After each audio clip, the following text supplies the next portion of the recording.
जय श्री कृष्णा। राधे राधे। श्री हरिदास। आज हम वैशाख मास मातम्य के 18वें अध्याय का श्रवण करेंगे।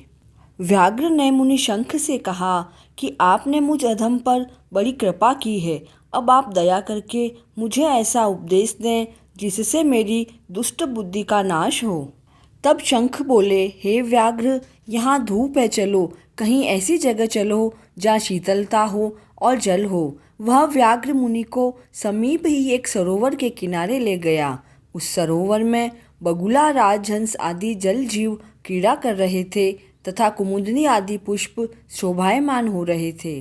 फिर शंख मुनि स्नान आदि करके जल पीकर स्वस्थ हुए तो एक छायादार वृक्ष के नीचे बैठकर व्याघ्र से कहने लगे, हे व्याघ्र, वैशाख धर्म सब धर्मों से श्रेष्ठ है। यह महान फल देने वाला है। अब तू पहले अपने पूर्व जन्म का वृत्तांत सुन।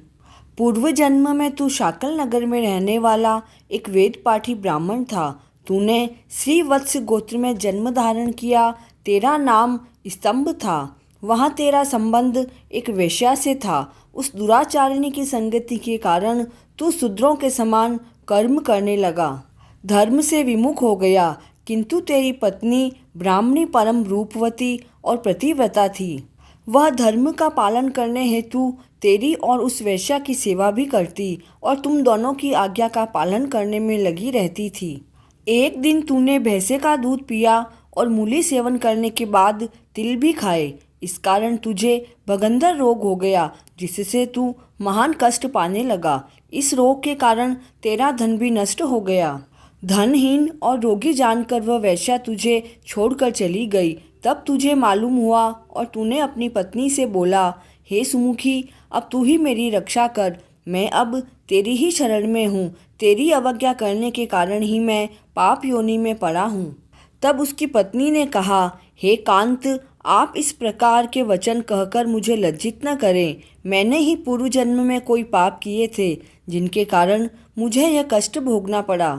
ऐसा कहकर उस पत्नी ने अपने पिता के घर से धन मंगवाया और उसके द्वारा तेरा पालन करने लगी। उसने बड़ी तत्परता से तेरी सेवा की और तेरे रोगी शरीर को स्वस्थ करने के लिए प्रत्येक क्षण भगवान श्री हरि का स्मरण करती रही।